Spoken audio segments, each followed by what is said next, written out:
Hey everybody, it is Kim from Couch Potato Camping. We are here with another campground review. We have been staying for 4 nights at the KOA in Cannonville, also considered the Bryce Canyon KOA. And I have to say, we really do like this campground a lot. The staff here is amazing, so friendly. So helpful. I have to say that we needed a couple Amazon deliveries as we were on the road to get a portable heater and some water filters that we couldn't find while traveling, and they were very helpful with that. Our stuff came like several days early, and they didn't even say, didn't even complain about it, and didn't charge us anything, so that was super helpful. The campground store is really nice. It has a lot of stuff.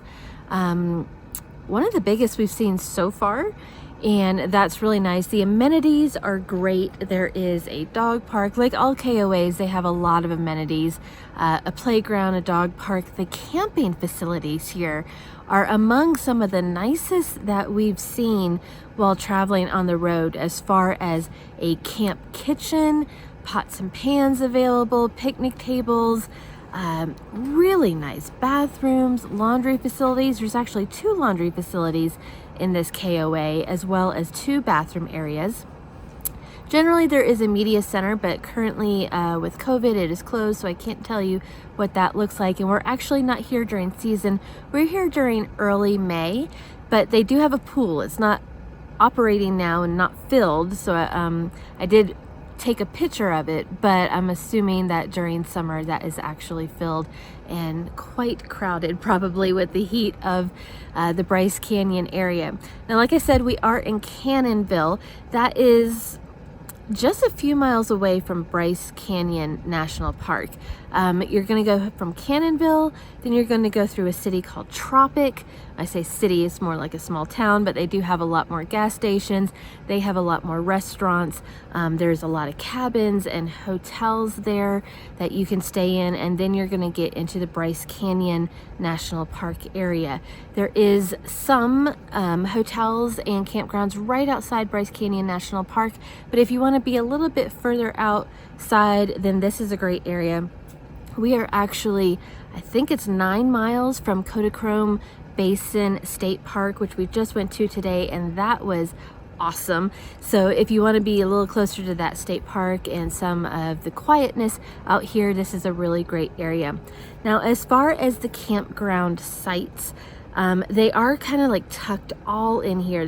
It's kind of a maze, in all honesty, and like with KOA, they always have somebody in the golf cart that is bringing you to your location and guiding you, and generally we just find that like not necessary at all. But in this case, I do think it is necessary, because the roads just kind of, it's not a huge campground, it's just really tucked in, and you can get really lost in here, as several people do, because we've seen many people come down the road and then turn around and then come down a road again. So yeah. All right, so as far as the campsites themselves, they are a little snug. I'm not going to call them small, but they are snug. And definitely, if you had a bigger rig, you are going to be definitely long in the site. We have a 19-foot trailer, as you can see, the Soul Horizon behind us. Also a tow vehicle, and still to get to the hookups, we're pulled up, and then the tow vehicle at an angle, but really close to the road, and we are in site 53, and it is freaking us out every single time a RV like comes around the corner, even if they're being led by a golf cart. It's a very sharp turn, and just the trajectory, and it's in pebbles and stone, and it's kind of like you hold your breath every single time somebody comes around that corner. So yeah, all of the tow vehicles are kind of parked at that angle that you kind of get when you're in a shorter campsite.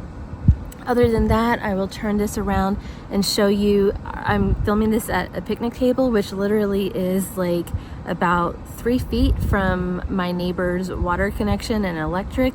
So yeah, it is snug. But like I said, I definitely wouldn't call them as tight as some other campgrounds. There is some foliage and trees and bushes, so that kind of gives you some sense of privacy in between each site.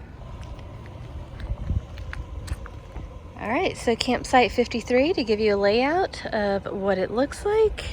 We parked a little bit back here so that we could get the hookups. You've got electric, obviously, sewer and water. I'll give you a little bit of an idea of how much room we have. There is the neighbor's picnic table and campfire ring right over there. And then it's kind of shaded with trees in between, so that is nice. And then our vehicle will be kind of pulled in over here to make way for the sole, which is back here. And then we've got our rugs out. But like I said, there is some shrubbery and stuff in between each site. And our picnic table and fire pit is located down here. It's kind of an odd place for the fire pit, in all honesty, but I don't know. I guess it couldn't really be closer to the vehicle because that wouldn't be good, especially if you had a bigger rig. We have seen big rigs in here, but there is definitely a lot of smaller RVs that are coming. So this is campsite number 55. Quite windy right now, but this is sweet.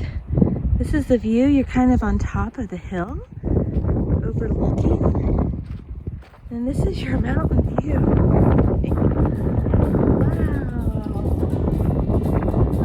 And then look at where the fire pit is. Sweet. So that has been the KOA in Cannonville, also known as Bryce City, Cannonville KOA. If anybody else has stayed here, please let us know and let us know what you thought about it. We are highly happy with it. We are recommending it.